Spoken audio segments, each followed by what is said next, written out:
Aujourd'hui, elle est directe vis-à-vis de... C'est une décision forte des États vis-à-vis des entreprises. Et là, je m'adresse à deux grandes entreprises avec des couleurs rouges et noires et bleues, etc. Vous connaissez, hein, etc. 1 litre de Coca, c'est 7 litres d'eau ou de Pepsi.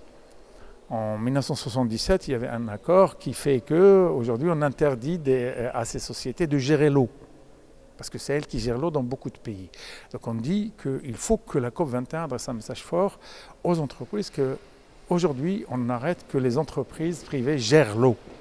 L'eau, c'est vital. Il faut la transformer en données. Ce n'est plus un service public, c'est un service régalien. En dessous, dans certains pays, on dit c'est un incompressible. S'il faut 20 milliards pour gérer un pays de 40 millions, pour l'eau, il faut bloquer les 20 milliards avant même de rentrer dans les budgets de l'État.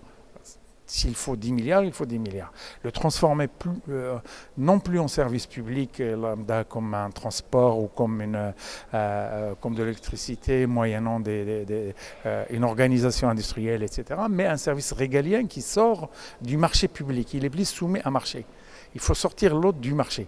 Donc, de fait, on sort l'eau du marché des entreprises. Et ça, c'est un élément très important. Parce que si on règle ces problèmes en amont, on va agir sur les motivations pour le départ.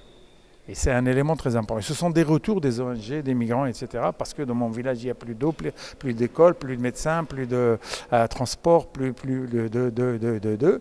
Et donc, ils se retrouvent avec un effort saignant parce qu'en fait, il y a trois choses. Le migrant, il décide, le migrant, il ramasse l'argent pour pouvoir partir. Et le migrant, il se prépare symboliquement, psychologiquement, comme je veux pouvoir intégrer. Ce travail, il dure des années et des fois, au détriment de la vie familiale, de la vie en société, etc., pour se retrouver dans un milieu inaccueillant, inhospitalier, et qui le traite comme un numéro d'écrou. Le migrant, aujourd'hui, il est un numéro d'écrou de façon civilisée.